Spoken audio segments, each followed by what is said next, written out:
Ibabandera na ang mga nagbabaga at mga maiinit na balita. Bandera Reports! Bandera Reports! Afternoon Edition. Police Reports. Hospital Reports. Market Reports. Weather Update. City Hall and Capitol Reports. Local, regional, national, and international news. Bandera Reports Afternoon Edition. And now, here's your anchorman.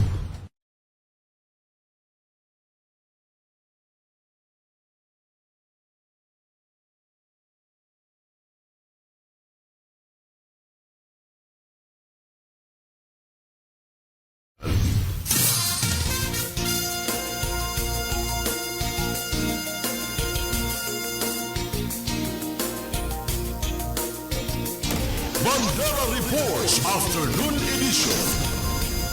Balitaan sa Radyo Bandera, Cotabato. Bandera Headlines.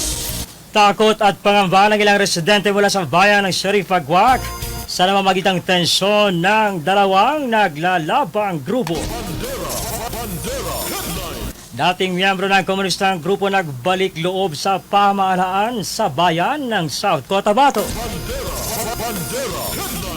Sa Cotabato City, wanted person sa kasong murder at itinuturing na high-value individual sa rehiyon, tiklo sa paghahain ng warrant of arrest, illegal na droga, armas na kumpiska. Bandera Headlines. Committee on Account of Public Accounts ng Kongreso hinggil sa umano'y anomalya sa pag-release ng Local Government Support Fund sa BARMM, suportado ng Malacanang. Bandera Headlines. Chief Minister Abdul Rauf Sami Gambar magakuha pinasinungalingan ang mga usap-usapang tampuhan sa pagitan ni former ICM Alhaj Murad Ibrahim at MVHT Minister Magir Iqbal kasunod ng mga nasabing issue. Bandera Headlines. Bandera Reports Afternoon Edition. Magandang gabi mga kabandera. Araw po tayo ngayon ng Biyernes, ika-21 sa buwan ng Marso 2025. Napapakinggan sa inyong mga radyo sa 105.3 DX JNFM at napapanood live sa inyong mga telebisyon sa Channel 4 at 33 ng Maguindanao Sky Cable. At live rin tayo ngayon sa Facebook page ng Bandera News TV Cotabato. Ako ang inyong tagapagbalita sa Vino Haverola at ito ang Bandera News TV Cotabato. Bandera Reports Afternoon Edition. Sa detalye ng ating mga balita. Ilang residente na mula sa bayan ng Sharif Agwak, Maguindanao del Sur ang naging bakwit o lumikas sa kanilang mga tahanan matapos ang sunod-sunod na putok na baril. Nagsilikas ang mga residente mula sa barangay Dato Lapuk, Sharif Agwak, Maguindanao del Sur nitong gabi ng Huwebes matapos na umalingaw-ngaw ang palitan ng putok at bali-balitang tensyon ng mga naglalabang grupo sa lugar. Rinig sa mga kuwang video na kalat online na ibinahagi ng mga netizen ang malalakas at sunod-sunod na putok ng baril. Pansamantalang lumikas sa mga residente patungo sa boundary at katabing barangay Kilay sa Sharif Saydona, Mustapa, Maguindanao del Sur. Nagpadala na rin ang puwersa ng militar sa lugar upang pumagitna sa nasabing bakbakan ng dalawang grupo. Mariin namang pinabulaan na ng butihing mayor ng nasabing bayan at Madmidrang Patuan na may nangyaring engkwentro ng mga armadong grupo sa isang barangay sa kanyang bayan. Ito ay upang maiwasan ang maging laman na naman ng balita na may kaguluhan namang nangyayari sa bayan at nagdudulot ng hindi magandang impresyon sa karamihan.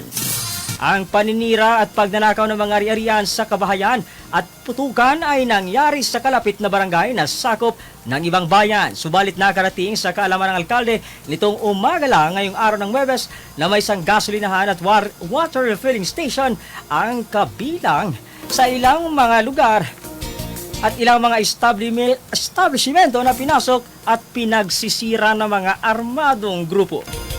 Pinaalalahanan ng butihing alkalde ang mamamayan na manatiling mahinahon at maging mapagmatsyag sa paligid. Bandera Reports Afternoon Edition. Samantala sa bayan naman ng South Cotabato, voluntaryong sumuko sa otoridad ang isang miyembro ng Communist Terrorist Group sa Barangay Assumption, Coronadal City, South Cotabato nitong 19 ng Marso. Voluntaryong sumuko sa mga otoridad ang isang miyembro ng Communist Terrorist Group sa Barangay Assumption, Coronadal City, South Cotabato noong 19 ngayong buwan ng Marso. Kinilala ang sumuko bilang si alias Asyong, 54 na taong gulang, may asawa at residente ng Barangay Lamhako, Tibuli, South Cotabato, na dati siyang miyembro ng Guerrilla Front 73 ng Far South Mindanao Region. Isinuko rin ito ang isang unit ng caliber .38 revolver sa kapulisan. Nakatanggap ng paunang tulong na bigas at cash assistance mula sa pamahalaan ang sumuko bilang bahagi ng suporta sa mga ito at hinihikayat ng pamahalaan ang mga natitirang miyembro ng Communist Terrorist Group sa mga bayan na magbalik loob at magsimula ng bagong buhay kasama ang pamilya.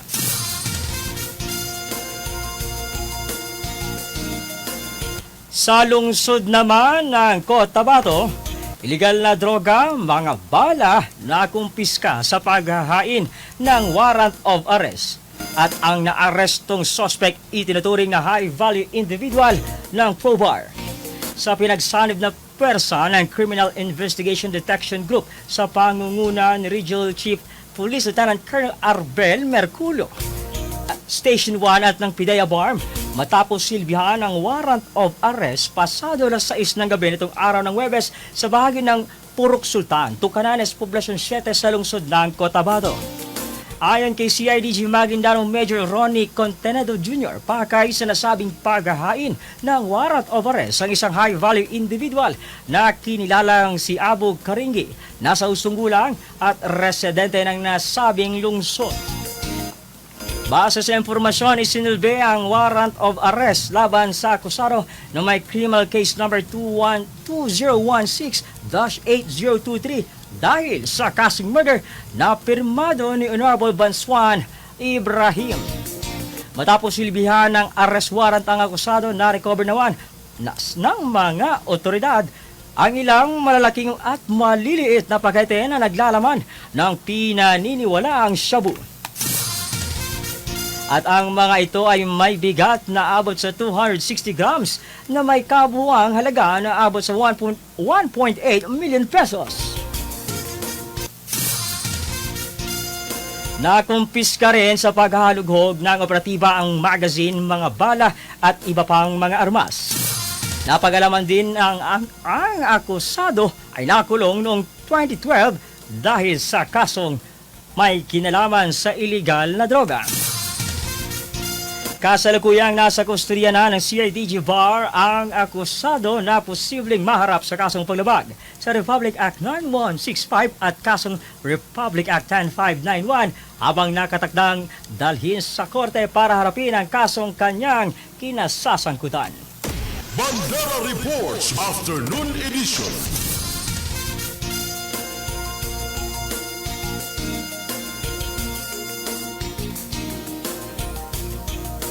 Samantala sa iba pang mga usapin, BARM LGSF o 10 araw bago susunod na pagdinig ng Committee on Public Accounts ng Kongreso hinggil sa umano'y anomalya sa pag-release ng Local Government Support Fund sa rehiyong Bangsamoro. Hiniling ng mga mambabatas ng Commission on Audit o COA na magsagawa ng fraud audit sa Bangsamoro Government dahil mahalaga nila ang liability at transparency. Dahil anila manatiling matatag ang COA sa pagpapatupad ng mga alituntunin at regulasyon na nasisiguros ng wastong paggamit ng pondo, kailangang tiyakin na mahigpit na pagsunod sa mga patakarang ito at maiwasan ang maling pamamahala. Bukod pa rito, aniya dapat manguna ang komisyon Sa paniniguro, namanagot ang mga lokal na opisyal kabilang ang mga opisyal ng Bangsamoro Autonomous Region in Muslim Mindanao para sa anumang illegal na transaksyon kung mayroon man. Ang paggamit ng pondo sa rehiyon ay dapat ding dumaan sa masusing pagsusuri upang matiyak ang paggamit ng tama at hindi napupunta sa maling kamay. At nitong araw ng Martes, naglabas ng reaksyon ng Malacanang sa tanggapan ng Presidente Bongbong Marcos Jr. kasabay sa isinagawang Palace Press Briefing na may pagsang-ayon sa investigasyon ng Kongreso kaugnay sa umano'y anomalya sa paggamit ng 6.4 billion na pondo ng BARMM. Ayon kay Communication Undersecretary Claire Castro, mahalagang mabigyang solusyon ang issue ng maling paggamit ng mahigit 6.4 billion pesos na Local Government Support Fund mula sa block grant ng Bangsamoro Government, kung kaya't suportado aniya ng Malacanang ang hakbang na ito ng House Committee on Public Accounts ng Kongreso. Nauna nang hiniling ni House Panel Commission on Audit na magsagawa ng fraud audit sa 6.4 billion na LGSF ng BARM. Binigyang diin sa mensahe ni Castro na kung ano man ang iniimbestigahan ay talagang nararapat na bigyang pansin at itama ang dapat itama. Nilinaw naman ni Castro na walang kinalaman ang isyu ng umano'y korupsyon sa pag-alis sa pwesto ni Moro Islamic Liberation Front Chairman Ahud Al-Haj Murad Ibrahim bilang Chief Minister ng Bangsamoro. Ang pagpapanatili ng integridad sa pananalapi ay nangangailangan hindi lamang mahigpit na pagbantay, kundi pati na rin ang agarang aksyon laban sa mga korap na opisyal.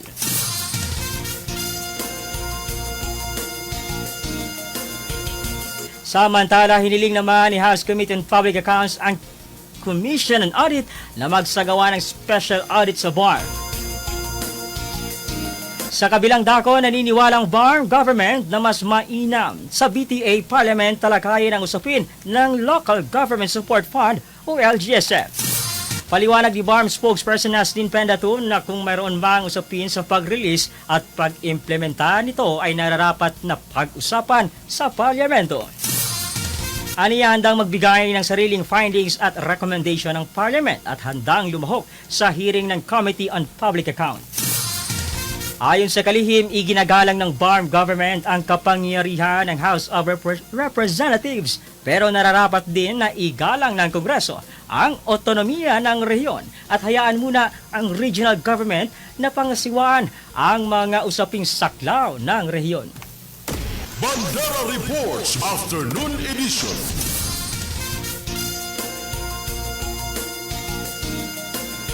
Samantala sa iba pang mga balita, Cotabato City Vice Mayor Johari Butch Abu nagpaabot ng mensahe sa bagong umupong Interim Chief Minister Abdul Rauf Sami Gambar Makakuwa. Pinasalamatan din ito si former Chief Minister MILF Chairman Al-Haj Murad Ibrahim dahil sa kanyang hindi matatawarang serbisyo at pagmamahal sa mamamayang Bangsamoro. Bilang anak aniya ng First Vice Chair of the Moro Islamic Liberation Front MIF Ghazali Jafar, batid niya na ang legasiya ng MILF ay nananatiling matatag sa regional government sa ilalim ng pamumuno ng mga leader na nakibaka para makamit ang kasarinlan. Naniniwala ang vice-alkalde na proud ang kanyang yumaong ama sa lahat ng mga napagtagumpayan ng mga kasama niyang nakibaka. Bandera Reports Afternoon Edition.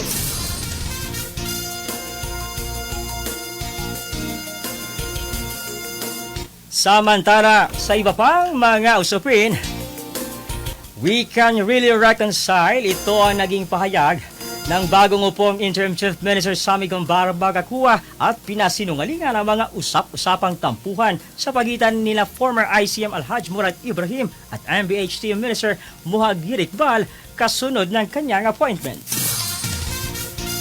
Ito ang sinagot ni newly appointed Interim Chief Minister Sami Gambar Makakuwa hinggil sa maugong na usapin na mayroong nabuong tampuhan sa kanila ni na former ICM Al-Haj Murad Ibrahim at MBHT Minister Muhagir Iqbal kasunod ng kanyang appointment.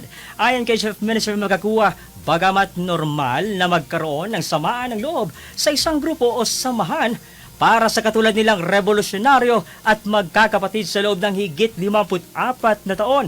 Hindi aniyang maaaring mawala na lamang basta-basta at ito ay kayang-kaya naman ayusin at pagkasunduan.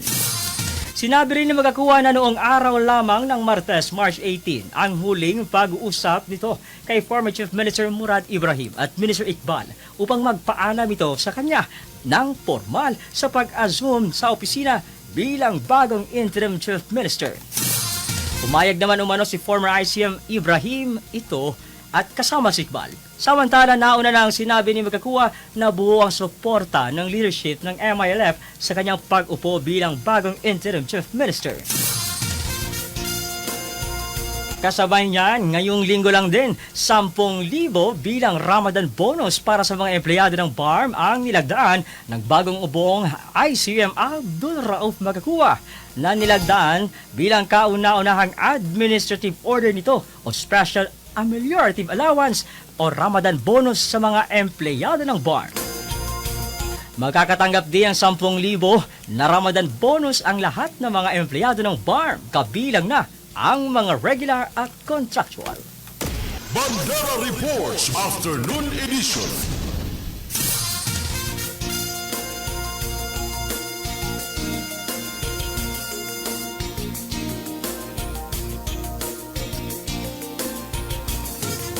Bandera Reports Afternoon Edition. At yan ang kabuuan ng mga balita na amin nakalap mula dito sa News Center sa Bandera News TV Cotabato ngayong araw ng Biyernes, ika-21 sa buwan ng Marso 2025. Sa ngalan ng aming Presidente, Estrelita Juliano, sa aming Station Manager Jasper Acosta, Field Reporters, Cameraman at Technical Team. Ako ang inyong tagapagbalita sa Vino Haverola at ito ang Bandera News TV Cotabato. 105.3 Radyo Bandera Cotabato City. Pinakarespetado sa news and current affairs. Ito ang bagong radyo ng sambayanang Pilipino. Radyo Bandera. Tahanan ng mga balitang totoo, musikang bago at may serbisyo publikong taos sa puso. 105.3 Radyo Bandera. Iwawagayway ang bandera ng balayang pamamahayag.